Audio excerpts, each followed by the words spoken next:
Hello बच्चों, let's see the question. A vessel at 1000 Kelvin contains CO2 with a pressure of 0.5 atm. Some of CO2 is converted into CO on addition of graphite. If the total pressure at equilibrium is 0.8 atm, the value of K is option A 0.3 atm, option B 0.18 atm, option C 1.8 atm, option D 3 atm. Now students, first of all, let's talk about the key concept,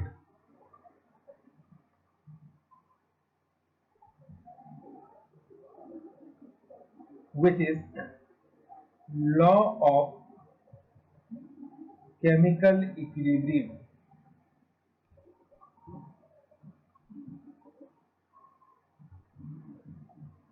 Now students, हमारे पास एक container था जिस container में CO2 gas रखी गई थी।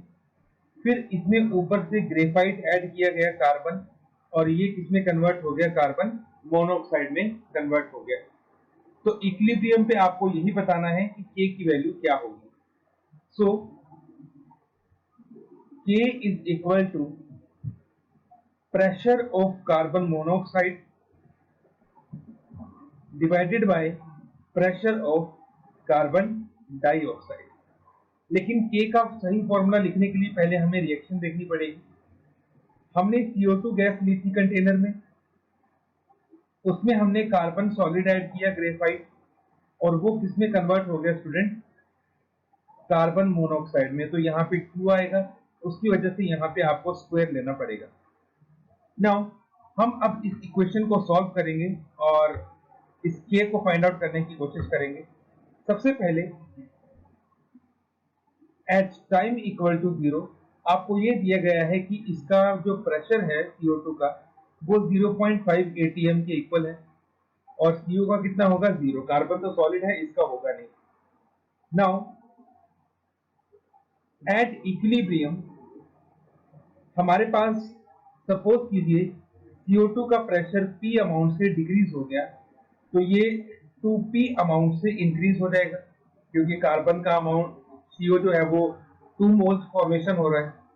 तो इसका मतलब ये हुआ that P total at equilibrium कितना हो गया? 0.5 माइनस P प्लस 2P। तो ये हमारे पास निकल के आता है P टोटल। हाँ, क्वेश्चन में आपको गिवन है कि ये P टोटल कितना है? 0.8 atm, वो आपके पास आ गया।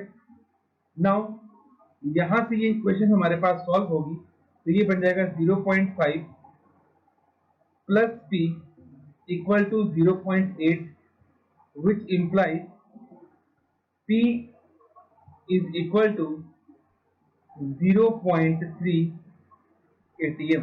तो यहां से स्टूडेंट्स आपको P की वैल्यू जो है वो मिल गई। अब जैसे ही आपको P की वैल्यू मिली, अब आपको क्या निकालने हैं? Pressure of CO2 and pressure of P। सो हमारे पास प्रेशर ऑफ CO2 कितना आ जाएगा? 0.5 माइनस 0.3। तो प्रेशर ऑफ PCO2 निकल के आया 0.2 atm। In the same way जो प्रेशर ऑफ CO है वो कितना निकल के आया? 2 into 0.3, which comes out to be 0.6 atm।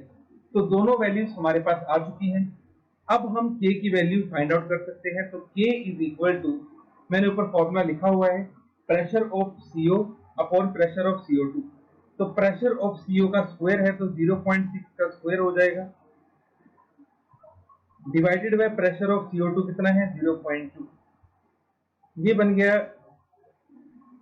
0.36 divided by 0.2, और ये आपका डिवाइड करके आ जाएगा स्टूडेंट्स 1.8 atm। तो 1.8 यहाँ पे हमारे पास करेक्ट आंसर आ रहा है, और आप देख सकते हैं ऑप्शन नंबर सी में हमें ये ऑप्शन देखने को मिल रहा है।